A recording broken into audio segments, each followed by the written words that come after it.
What's up, boys and girls? It's your guy Radical. We are here with episode 3 of my newest podcast, Behind the Creator. And today's a very exciting episode because what you see is actually the first live call interaction with me and my guest. My guest and I, we've talked through voice records, through each other's stream chats, content, videos, but we've never been on a call before. We have yet to meet in person. It's loading. But our first online in-person interaction will be right here on this podcast for all of you to watch. It's my boy Geek, aka Q, aka Quentin the Government, out in California. Appreciate you coming on the podcast, man. Hey, bro, I appreciate the invite. We was just on this.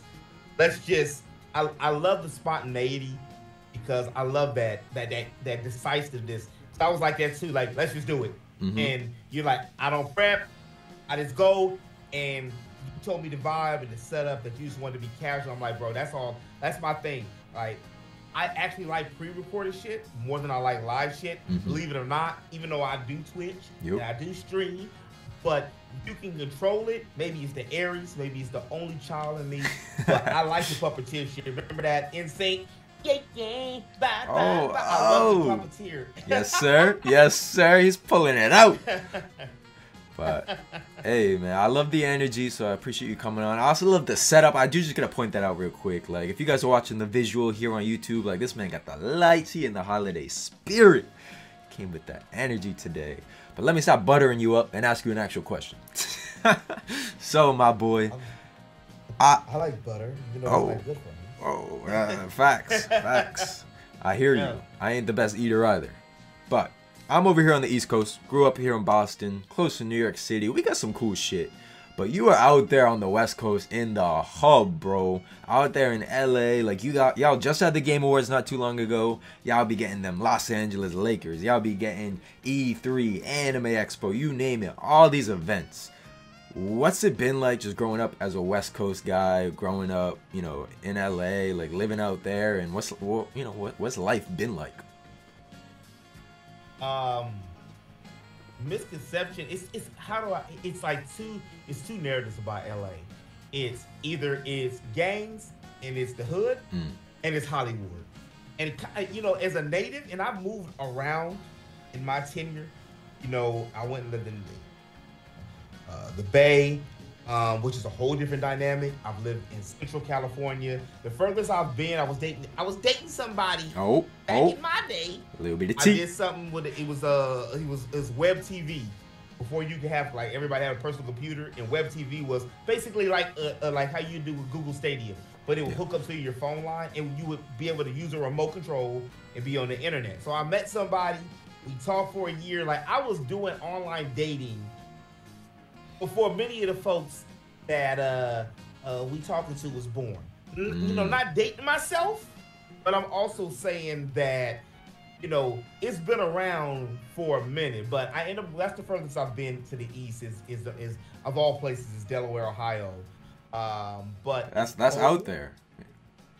That's like what, 3,000, 2,900 miles away from me, and just but sometimes in your youth, gotta take chances. No, real talk. Yeah. You gotta just do it like Nike. But as far as California, it's two different dynamics. Usually people see it's Hollywood and they see the hood. Mm-hmm. So it's middle class people, and then there's folks. Well, it's just like in everywhere. Yeah. But then there's the Kanyes, Kim Kardashian, and the Kim K's, and the Dave Chappelle's and stuff, the people who have a lot. Like, if you do want to be, there's a lot of content creators out here. But with things people don't tell you, I've actually been doing content creation and stuff for going on 8 years now. And it usually takes, if you talk to any content creator, like big, unless you just you're an anomaly, like Mr. Beast, even PewDiePie, he took 7 years, 8 years. It's a grind. Yeah, 100% a grind. A lot of people don't realize, even in LA, is that it's gonna take you some time. So you're gonna have to get some kind of acting gig, some other kind of part-time gig, some kind of something that you can focus on content at the same time while you can focus on. I know I'm just gonna jump into probably some other questions you was gonna say or we was gonna talk about. You good, man. Just keep rolling. California's good. LA, the taxes is high. Yeah. But I will tell you, one thing people love, the weather's always nice. Like right now it's 59 degrees, like 59 degrees, 60. And look, I got a sweatshirt.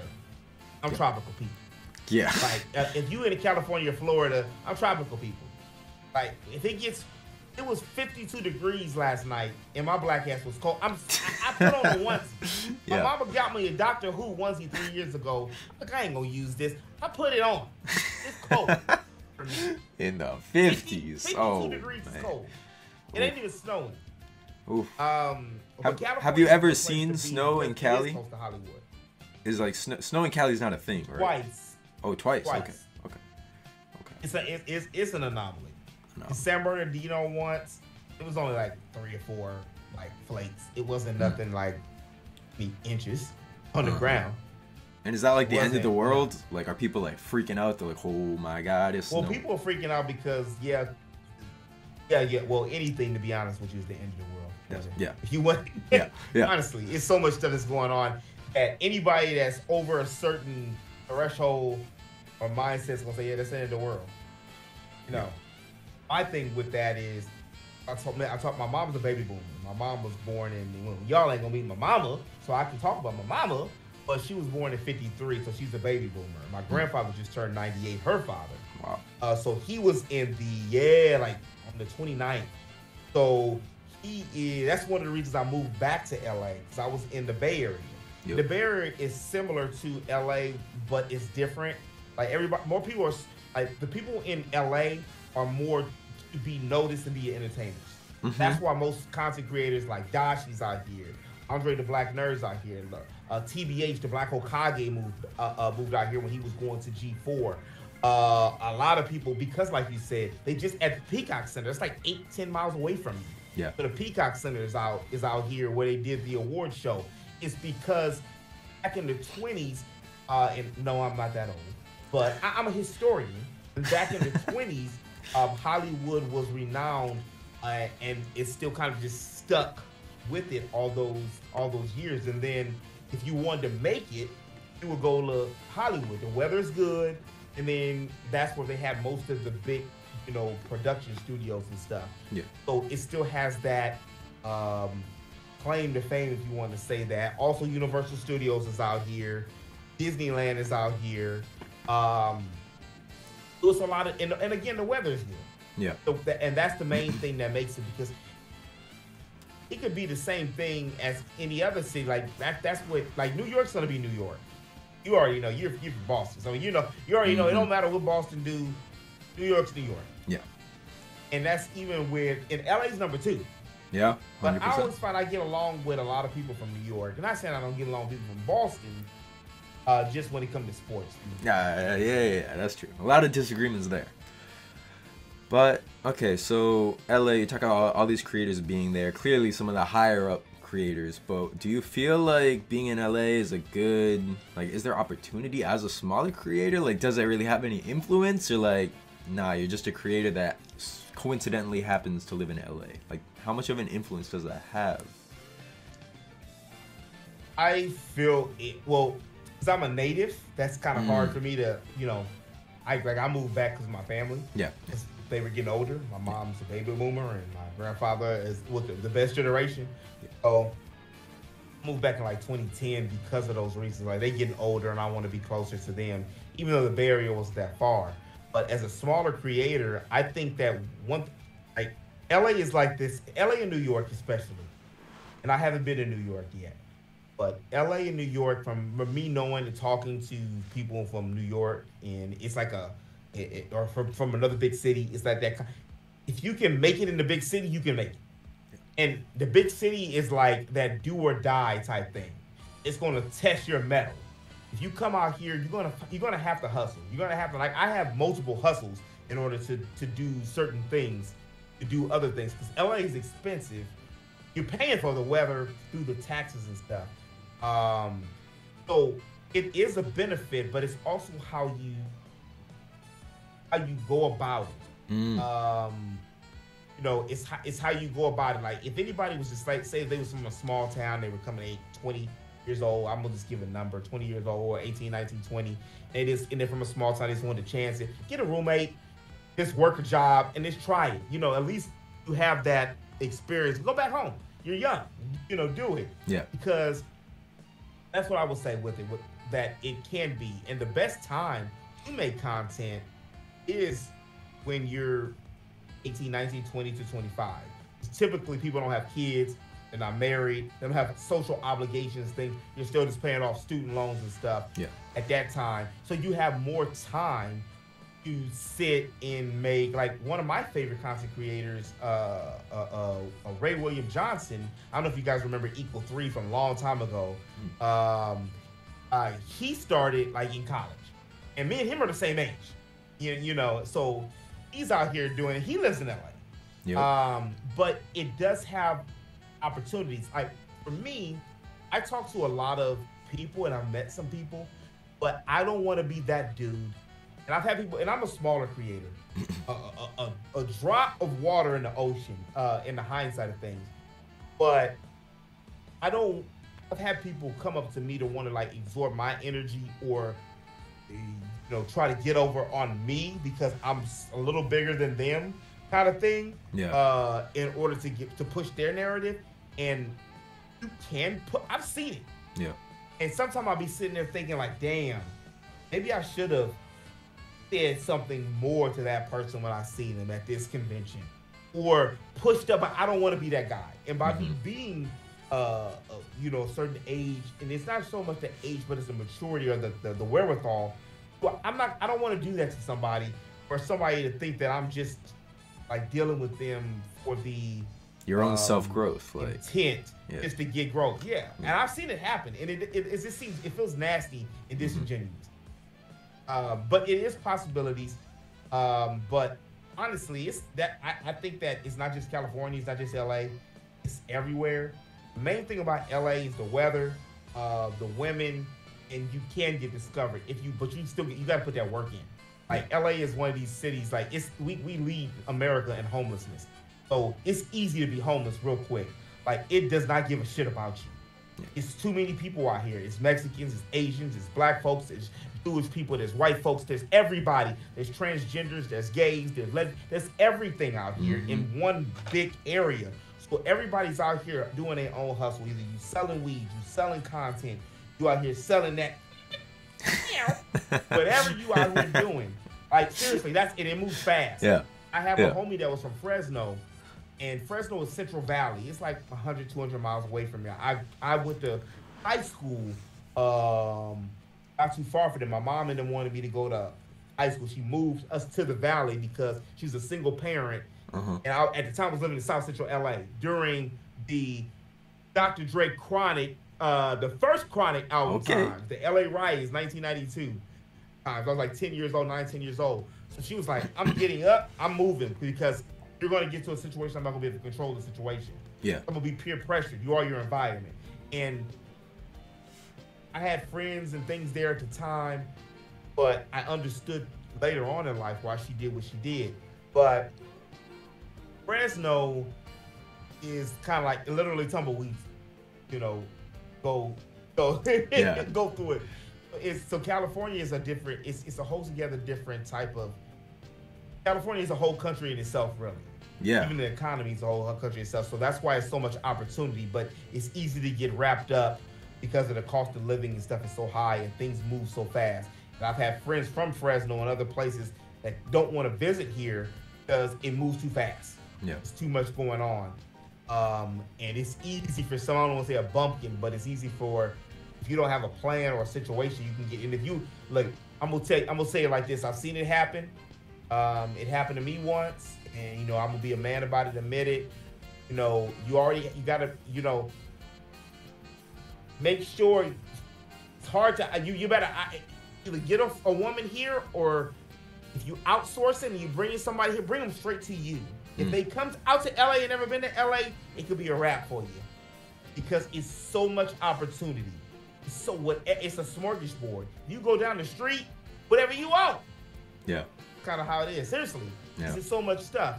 Like you've heard of an LA 10 or a 9 or 10. It's because what I always love about LA, as soon as it get hot, that's when everybody, all the women get their booty shorts.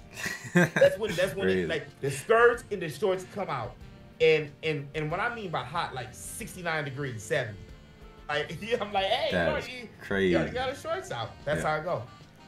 So that's a benefit. But it's the prestige, and mainly, to be honest with you, it's the weather. You want to go with the sports. Of course, I mean, the Lakers, the Dodgers, the Rams now. Yep. We got 2 chips. But yeah. Yeah, I got some prestige with the sports for sure. Water.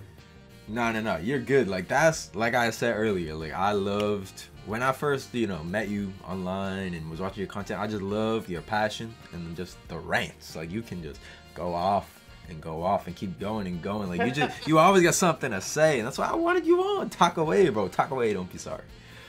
One quick follow-up question, just because I am so curious. Like, if it is such, so cutthroat, like everything moving fast, I just need to know, like, is it really where like you walk outside and like you gonna see Brad Pitt? Like, are there celebrities just everywhere? Like, nah, like that's very much like certain of it. It's like it's normal life. Like, I'm like 15, 20 miles from Hollywood, but they're living gated communities, and they have a certain district that they go in, and then they have help that goes and do the shit for them. Yeah. I mean, you can see them if you go on a tour, but I'm a regular person. Like, I just know LA is so romanticized. For me to go to Hollywood all the time. You can go see them if you go to Hollywood. They even have TMZ tours. Really? Like, seriously. Wow. Yes. There's TMZ tours, bro. You can see Chappelle. They go down a lot of the people's favorite places, their favorite Starbucks and stuff, and they'll go out. Some people will speak, some people won't. They'll take pictures. Wow. But I live out here, so for me, they don't really fascinate me. Yeah. Like, and I understand. Like I said, everybody who comes out here, the first thing they want to go is they want to go to Hollywood. They want the Wax Museum.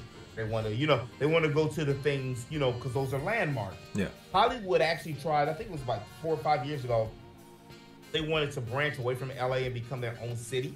Oh, really? Be considered under LA County. In LA, they was like, no. Hell no. Yeah. Because Hollywood brings a lot of, revenue and prestige. Yeah, not losing that asset. Yeah. If it was its own thing, you can't do that. They wouldn't let you do that. But you can run into them, but you got to be in that vicinity. You got it's like hunting. Yeah. And like that famous meme, ain't nobody got time for that. Like, yeah, fine, bro. You got a life to live. You got your own grind, pursuits. Yeah, I hear you. Yeah. I just know, like, it's so romanticized. People are like, I'm gonna go to LA and see Kim Kardashian. Like, it's like, there's still regular life out there. Like, people living. No, it's regular. Yeah. It's people who are living, and then people got security. They're not gonna want you to be around there. Yeah. How you can go or tour, but most of them are so rich that they're not going out. Yeah. No need. The more money you got, how many rich people really go, unless you're so uber rich that you're wearing khakis and a polo, a $19.99 Walmart polo. Yeah. So. I hear you. And then separately, you had kind of touched upon it earlier, because I know you were talking about if like a younger individual was to move out to LA or content creation, etc. But I kind of wanted to branch over to, with you being a little older in the community, getting into content creation. You said only like 8 years ago, not too long ago. What's kind of your like viewpoint, perspective as an older creator when you have all these young guns coming out playing Fortnite, like fresh into college? Like, do you ever feel out of place? Do you feel perfectly normal? Like, just what is that perspective as an older creator in the community? When you mentioned that, you first posed the question to me earlier, I thought about it when you said it, and I don't really feel that at all, mainly because I really so consumed in my own thing, and that's why I don't really stay. I was on a homegirl stream earlier today. They were talking about YouTube drama, I'm not gonna say I've been absolved completely from YouTube drama because, of course, I'm a human. It's just gonna, do. But nothing major. It's just like a group and somebody saying some BS on stream, and I'm like, look, this is a business. But really, what it comes down to is it's a business. And I was blessed that I came into it the age that I did. I came into it like my 32, maybe 32, 33, or something like that. So I'd already worked for the man, so to speak, for 20 some years. I did office jobs, city jobs, other things. And I remember sitting at a job. Matter of fact, one of my favorite jobs was Toys R Us, and I was a manager at Toys R Us out here in Hawthorne for some years. And I loved the job. I remember watching this old white guy, creator of Toys R Us, and he was on a video we had to watch. We had to pretend that we were watching this video in the break room, where normally I would bring movies, like random movie like The Matrix or something, to put it in the break room and let people watch it and stuff. We had to put the Toys R Us free video on. And I remember sitting in that break room, and I think it was during the holiday season. They wanted to catch you off guard kind of thing. Yep. And it was talking about that this was his dream. And his dream was to see his grandkids have a store that they can go to. And I'm like, I'm sitting here working like below the pay that I should be getting as a supervisor here for sure. in Los Angeles, which is one of the biggest stores, the top 3 stores in the district. And I'm working for his dream. And then I remember I got sick trying to get to the promotions to get to that. And then it's not only that, but other jobs that I made like a significant, a good amount of more money than that. That was more of I loved the job more than for the money of the job. And what it came down to was I was doing these things, but I wasn't passionate about it. But I was living for somebody else's dream. And I just watched this thing. We was talking about this beforehand. This is all tying together. It's all in the same ballpark. You have to, like, I was watching this thing by Warren Buffett, some of the top 10 lists of Warren Buffett the other day. And one of the things that he was saying is, a lot of college students ask me, what should I pursue? What should my career be? What should I do? What kind of path? And he said, look at it like this. He said, pretend that you're a person that just got out of college with you have no obligations. Mm-hmm.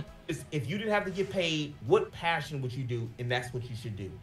And I took that to heart. Video games, anime. Geek is an acronym for games, entertainment, anime, and comedy. There it is. The reason why is because those were the things that I was into. And I've actually structured I don't suggest it for everybody else, but my real goal is my dream is to make black characters, mainly black male protagonists, in RPGs, because you don't see them at all. In Final Fantasy, Square Enix ain't gonna do it. Certain places it's not gonna do it. It's only a handful of comic sources and other things that are attempting to do it. Like we've seen old dude doing it of having the game that I'm gonna pick up. I forgot the name of it. Nobody knows the name of it, but it's the game that the guy that was the voice actor to the main character on Assassin's Creed Origins. He made the game in lieu of his father who had passed. Well, I'm gonna be a day one on that. But other than that, you don't see a lot of black male protagonists. We see a lot of sisters, but you don't see a lot of that. And representation really does matter, because I play those games. I've been playing these games for 30 years. And I know a lot of black folks that do play these games too, but being able to have a character that looks like you is I used to paint my action figures black back in the day, bro. I was born in the 80s. You didn't have black action figures. Yeah. I used to paint my He-Man black. I don't know nobody know what the hell He-Man is. Oh, I know He-Man. Now. Oh, you know He-Man? I know He-Man. He-Man, used to be Conan. That was and the Conan was He-Man. And then the Conan toys were too brutal. The movie was too brutal for kids. So they made Mattel said, well, let's get a different spin-off story, and that's where He-Man came from. I used to paint them black, and my mom couldn't really fully explain to me why why they didn't have any black characters. So that's a big thing where the black folks can do more than just play basketball, be a running back, a receiver, and rap. Yeah, all the stereotypes. All the stereotypes and rap. You don't have to be a rapper. So that's one of my things and I've been wanting to do building video games and making video games since I was 18, 19. But like I think I said earlier in the beginning of the recording was they didn't have a lot of schools like that. So the schools that I did go to end up being video game design, but it ended up being graphic design and animation as majors. But as an older creator, I've learned that it's a business, and I'm blessed that I came into it at the time that I did because I had the wherewithal to realize quickly that you have to market yourself. That's why I did the website. That's why I said, let me write a book. That's why I was like, let me do this. And I always admire what you said this with me. And it's not about the numbers. Of course, the numbers are going to matter. Yeah. But you have to make content for yourself first, and then those people who are like-minded are going to follow. That's your core people. That's how me and you start talking. Yep. You know, and for me, it's always been RPGs. I'm an only child, so when I first played, like, really, before I even knew what an RPG was, when I first played Chrono Trigger, which is my favorite game. And for those of y'all who haven't played Chrono Trigger, look it up. You don't need to play the Steam version because it's ass butter. You would get a different perspective unless you just get the go online and get the ROM. But it's just one of those things. I went so far down the rabbit hole, I forgot the original question. My bad, bro. Nah, I went down the rabbit hole. I started going down the rabbit hole, and I'm like, okay, let me think about what was this, what was that. Nah, you good. I think that's really important. Is just, how do you see it?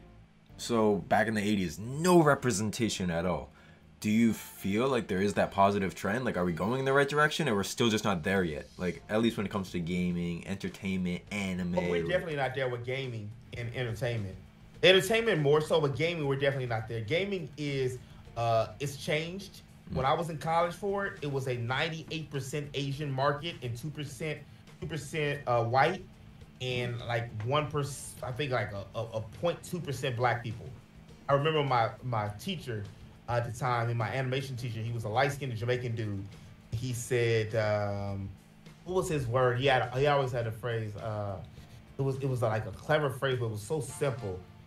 Don't give up. It was some shit like that. Never quit. Don't give up. No, that's what it was. No excuses. He used to always say it because one of my homies could draw. Mine could draw. Yeah. He could draw. He could do models and stuff. That was my roommate too, my college roommate. And he just didn't have the passion for it. Really? And he wanted to work for Disney. But when they broke down the Disney way, I don't know if you guys know what the Disney way is. If you look at Aladdin or all the traditional hand-drawn stuff before Pixar. See, I don't count Pixar as Disney. It's just a subsidiary. It's like a third-party company. It's like a second-party company. That's one of the reasons Disney is kind of floundering a little bit, because the Disney magic is gone to computer animation. But if you look at Tiana or Little Mermaid or Aladdin, they're all curvatures. Whatever pose they have, they're all posed to a certain thing. When my homie realized that he had to actually structure it, he's like, I don't know about this. I'm not doing it. Yeah. I'm good. He didn't want to do it. He didn't have the discipline to do it. And then he was telling me about how small of a market of video games was. And then later on, I realized, like, you know what? I need people that look like me in the game. So let me start putting people like that. I actually initially started building my YouTube for that. Oh, wow.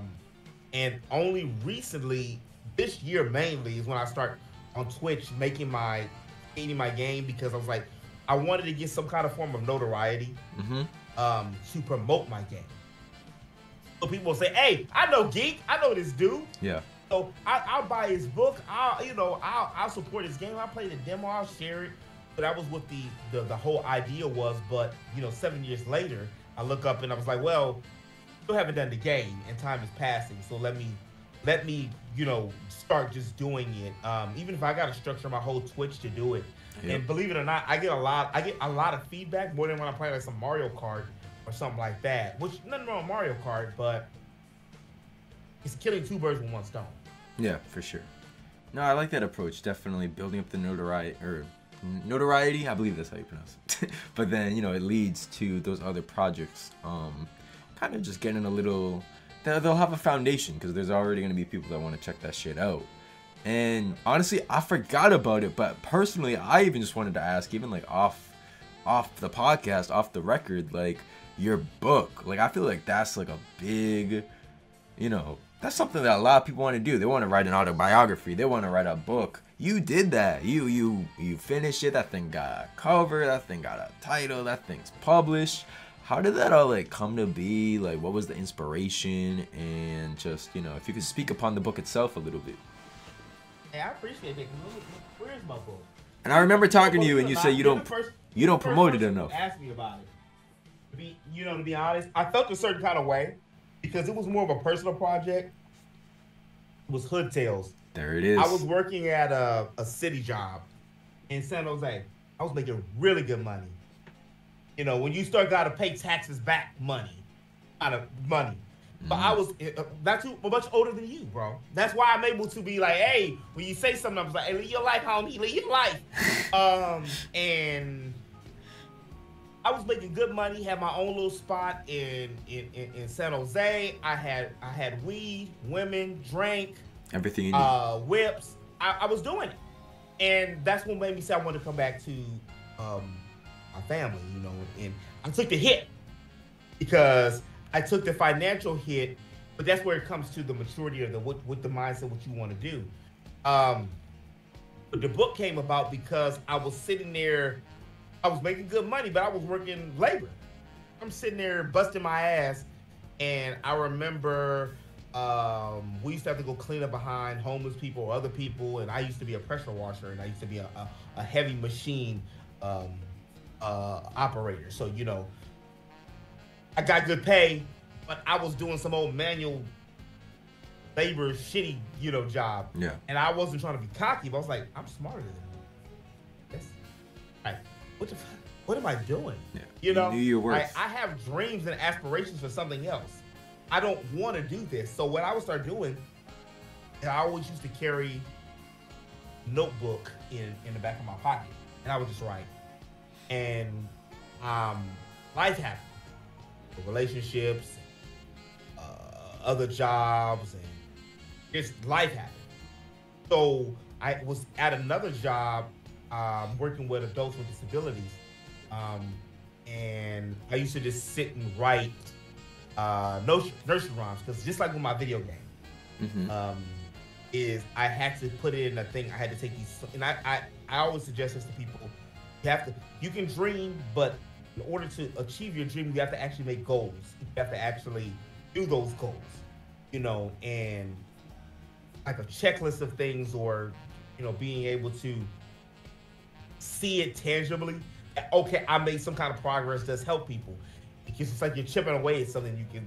That's what the gym is good. You can see your gains.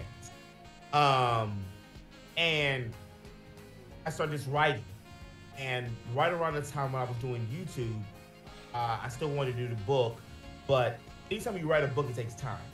Because it's cognitive. Even though I was reforming nursery rhymes to like modern day spins, I'm gonna give you guys I'm gonna read you the first one. Oh, what an honor! I always felt that I appreciate it, man. I'm gonna read you the first one, Hood Tales, and yeah, I still feel it applies to this day. And the opening, a paralogue was closer than you think. In this chapter, each story hits closer to home, real close to home. One tale depicts local terror in our backyards. Another story revolves around the horrors of online dating, while other tales make you think twice. This story was called, and said, well, I didn't want to hire an artist. So yeah. This was during 2020. So I said, I got a little skills, I'm gonna draw it myself. So in this one, I like that. I wanted to feel, it was a book I grew up with called Scary Tales to Tell in the Dark. And it came out, I was looking for the book here. Here it is. This man. This isn't the original copies. This was an 80s book. So many of y'all not gonna see it, but I highly suggest it's a quick read. You can read this shit in a weekend. But it's some really good tales. Like if you want to creep somebody out or read something. And they came in. It was like I read this when I was like 6 years old. It's like 88, something like that. Wow. Well, it's old. It's an old book, but it was just like basically like Goosebumps or what was it? Not Nick at Night, but what was it? Snick. Where they had Goosebumps, and it was the other one on Nickelodeon on Snick. But yeah, I modeled it after that in this real life things that either I've been through or that I've seen. And the reason why I call it Hood Tales is because every neighborhood is just short for neighborhood, and every neighborhood has a hood. So the first story was called Danny Has a Gun. Danny has a gun. And nobody knows because everywhere that Danny went, the bullying was sure to go. He brought the gun to school one day, which was against the rule. He planned to make them pay for treating him so cruel. And so began the massacre that would take the lives of 8. The teachers, 5 students, and Danny the same fate. Oh, what a tragedy. Oh, it's so sad to see a middle America family having this happening. So they attack everything except the bad parenting. Ooh. So a lot of the stories were what we know about, shootings, and it ain't stopped. Yeah. So this was in 2020 when I wrote this, but I was around when they had the Oklahoma City bombing. So I seen a lot of things. Like in my generation, I've seen a couple riots, a whole bunch of a global miasma, all kind of crazy stuff. Yeah. I've just hit my 40s, so I'm expecting a lot more to come. Sighting of aliens, so I don't talk about aliens in the book. Yeah. But what I did in the book is a lot of stories that this one is I just randomly hit it. It's called 3 Drunk Guys, and so all of the stories are based off of old fairy tales from which Disney does. Mm-hmm. Is the Brothers Grimm. All those stories are over 100 years old, so you can actually write or talk about them for copyright free. So this one was based off of, that story was based off of Merry Little Lamb, which was the Danny Has a Gun. Yep. This one was off of 3 Blind Mice. So it went like three drunk guys. 3 drunk guys, 3 drunk guys, see how they run. How they run. They all run after the girl that night. The one with the wife cheated tonight. Oh man. Don't ask, don't tell. That's the motto for life. 3 drunk guys.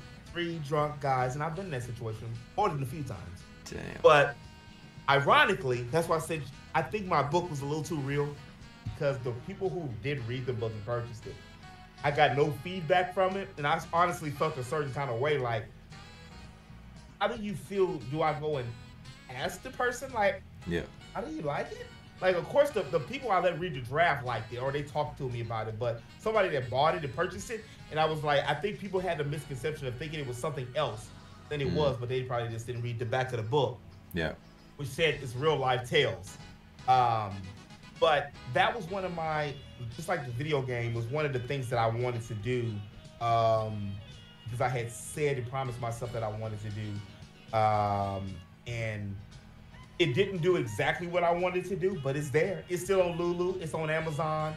I took my store down, but I'm about to reopen my store because the rates that they were charging me, I don't like them. So I'm just going to make my own website. There you go. I'm in the process of doing that now. But that was one of those passion projects that I want, bucket list, if you want. Yeah, exactly. And also with the video game, that was a dream. I wanted to, and I figured if I could write a book, I can do a game. Yep. So that was the step to another step to it.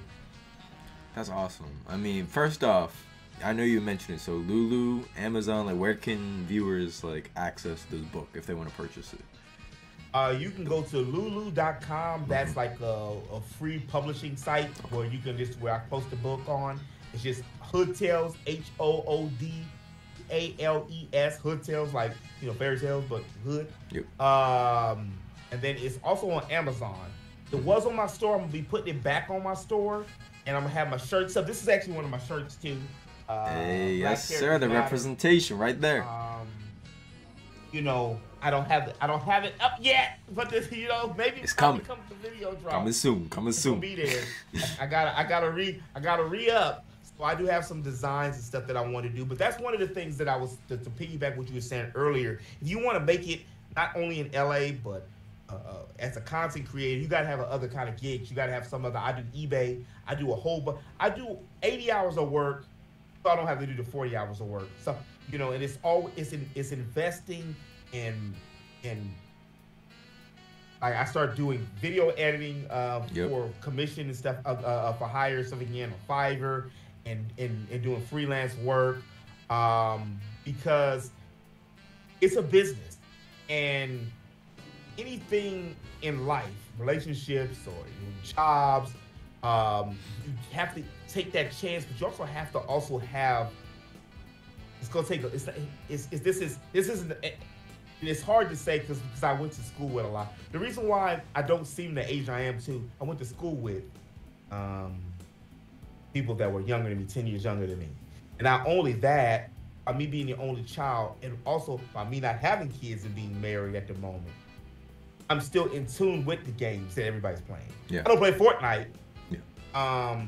And it's not that I don't like it, it's that Epic shits on me. Like, right. I had that whole, has anybody else had that whole Epic problem? Where if you sign in the PS5 or PlayStation and Nintendo, you have to have it under one unilateral type of account. And I had like on PC, so they had me waiting to play Dauntless for 3 hours, and I just was like, and then I tried to get on Fortnite, but I was locked out because I was logged on for PlayStation 4, but I was on Nintendo's. So I'm like, it ain't that serious. Yeah. I don't like shooters anyway. Yeah. Like, so, but other than that, I actually want to do a game kind of like Fortnite. I like their structure. I like the gacha structure. That's exactly something I would do, is make a battle. I actually have a battle game I would like to do where you just battle each other in an RPG setting, and then you would just be able to buy, like for $1 a week or something, like it would be like a different outfit, and then you can put that outfit to customize your character. There you go. You know? I like that. But that's something that I want to do, but it's time. Yep. And when, you know, what are you trading your time? Because no matter what you do in life, you got to trade time for money at one point in time. But what are you doing with that time for money? In this particular time, that's what I was saying for me. It all tied back to when I got back to LA was, how am I going to structure and make money online? That's the crux. That's the you know, the all-seeing thing. And you know, that's the all-seeing eye. That's that one thing what everybody's trying to do, but only certain many people succeed in. And content creation is one of the things. Online merchandising, eBay. You know, you have to have multiple revenues of income. Yeah. Like that's why a lot of actors do. You see what just happened with the actors out here. They was on strike for the longest because they was getting minimum wage. They're getting, you know, so it's rough. And the advent of AI wasn't going to help them either. But it's possibility. But you gotta chess. You gotta play chess, and it's easier to play chess when you're by yourself. So some things that you could look as a not favorable, you could look at as a gift on some level. For sure. Nah, man, you spitting just the wise words of wisdom. But if you talked about the book, can you give us any information about this game? Like, is there like a targeted release date? How much progress you got on it? Is this like way out? It's going to still be like a decade? Like, tell us about this game. Decades. This game is this one. I have a few projects. Nemo Dream Chasers, which is like I think Boondocks. Boondocks like a Boondocks Nino Kune type game. Oh, okay. But with like a Zelda battle system. Okay. So it's kind of like that. So it's gonna be like an action RPG. My main story, which that's far out. That might be a decade, honestly. I would love it to be further. Is for what I have one of the models for, which is Cross Life. I heard me talk about Cross Life before. I'm broken. Don't be dropping. Cross Life. I dropped it. Okay. But he's a water kinetic, electrokinetic. He has the ability to manipulate water. And I have a whole story for that. Basically, the story for that's my Star Wars project. So think Black Star Wars meets Final Fantasy. I like that. So the elevator pitch to that story is humans are treated how black people are treated on Earth. So instead of doing the whole, oh, it's the black man versus the white man, no, humans are going to be treated that way by automatons. And automatons are basically going to be kind of like how the robots treated humans on the Matrix. But they're also going to be other different races of or species of aliens. And humans are still going to be the most populous, but they're going to be treated a certain way. Because a few of the humans are like how the mutants work. They're kinetics. They have the ability to manipulate the ether with this in space. So that's the story for that. That's my main one. But I don't want to drop that anytime soon because I got to crawl before I walk. I can't make that story and then it bombs. Yeah. And on my first game. So my first game I'm going to be doing is Kwame, Magic Sword. That's just the tentative name. That's the placeholder for now. I just started. So I'm looking, my birthday's March 23rd. I'm looking to have a demo out by then. If I can I stream 3 times a week. If I can do at least 2 streams a week of the game creation, I think I can get a demo out 2 hours of that, or at least an hour. And it's going to be like a platformer RPG. Okay. So it's like, think of Metrovania type of RPG. As a matter of fact, I have some of the games. Where were they? Okay. I had them. You got the resources. I know this is gonna go way now, y'all. Back in my day, we had cartridges. But seriously, there it is. Is one of the games that I wanted to model it after. For those of y'all who play Kung Fu, gaming historians, you know what my gripe was? I will say this. I'm not talking to you, particularly Rad. Is I was on the internet like right when it peaked. But my issue with a lot of folks that are in the internet era is the fact that as much as you have access to look shit up, you're not historians. I'm not talking about you directly. But I had to go and look through magazines, bro, and encyclopedias. And when the internet came out, Wikipedia, if I was into something, I just didn't look up the first headline. I actually had to dig for it and understand it. And then talk to people about it. You know, it wasn't just I click it and then I believe it. And I think that's I also kind of really feel a certain way. I got a homegirl that just played Mario RPG for the first time, and she told me she wanted to play Chrono Trigger. But those are 2 of my favorite games. I was very skeptical because they're older games, and she was born in the mid-90s. And the level of patience, I watched her fast forward on Final Fantasy VII on Switch. You can fast forward button. Yep. And I'm just like, damn, girl, you just took all the essence out of the goddamn game. Yeah. Because part of the adventure is, I know, I'm looking like, it didn't look that bad for you to fast forward it. Yeah. I know it's an option. Like, I'm fast forwarding because I played the shit like 5 times. Yeah. But your first time around, gotta soak it all in. Clothes off. You don't want to make love to the game. You just gonna end. You just hit it and quit it. Okay. So out here doing that. But Bucky O'Hare is another one of the games that I wanted to model the game after. It was very simple: water, earth, wind, fire levels, and your crew got lost, and you had to go find the people. Okay. Solstice, believe it or not, was my first RPG that I played, and I did not know it was my first RPG that I played because I didn't know what the hell an RPG was at this. And I just remember getting to the second area and getting stuck. This is like a 1991. My grandmother bought me this game at KB Toys. I love me some KB Toys. I remember KB Toys. At KB Toys. And then the last one is Iron Sword. And Iron Sword 2, Wizards and Warriors. Basically, many people might know it mainly from the successor, which was Maximo. That came out on PS2. That came from this too. It was no, that wasn't the same game. Right. It wasn't the same game. But this one they just killed. Now that you think of it, they just killed that damn series. But basically, it was a platform where you just go 4 areas and you had a sword and you can. It was kind of like an action RPG, but it wasn't. The graphics are going to be like NES, Super NES graphics. It's not going to be a highly graphical game. I'm working on making it, because my problem, even like with what I've been doing with the archives and things, my problem is I have a tendency to do too much sometimes, and when I let the imagination get too big, that then it can get away from me, and then some parts of the project gets a little overwhelming. But my goal is to have a demo, or at least 2 hours of gameplay, or even a trailer. There you go. My birthday is in March. Awesome, man. Well, I love just hearing your stories and your passion, like I said. But we're going to be here all night if I keep asking questions, which I got plenty. But I should probably cap this episode. But before I do, I definitely want to link your book so people can check that out.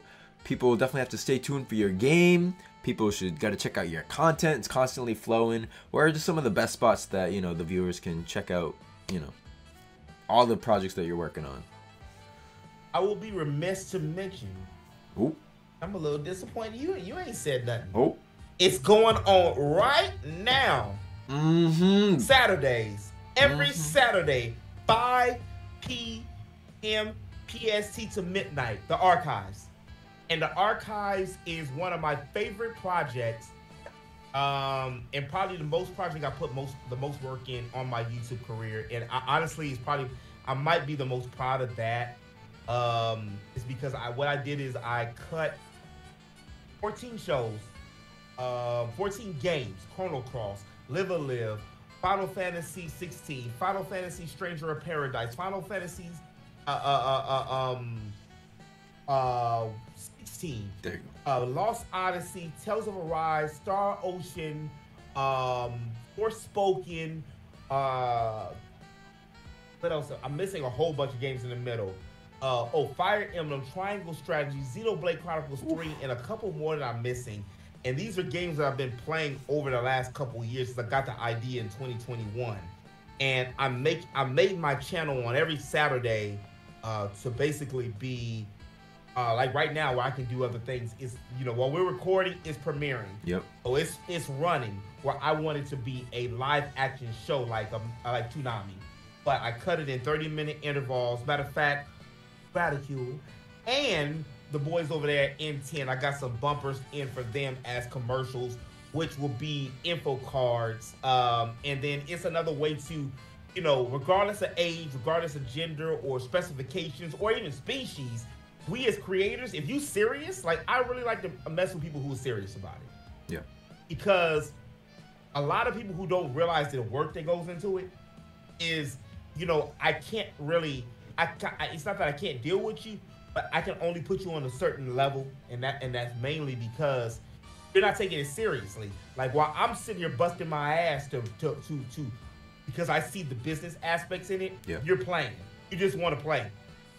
And I know my whole tone changed, didn't it? You just want to play, but because it's a business. Yeah, it is. You have to have your stuff. I pay taxes for YouTube and Twitch. I gotta file taxes. I get income from it. So you gotta take that shit as a business. I had a homegirl. She wasn't really a homegirl. She was somebody I knew on a chat.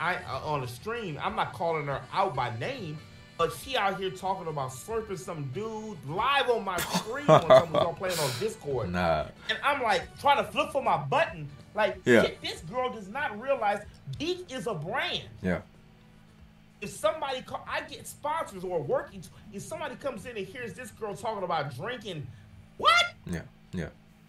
You have to take it that serious. So I don't like fucking with people who are not on that level. Yeah. If you're not taking it to a what I respect is what you're going through and what you're doing, Rad. You're like, I still got to hit that 1K. I still would like to hit this. I still want to put in enough work where I still would like to, because you realize, especially what you're doing as well, you realize that the independent content creator is king. Yeah.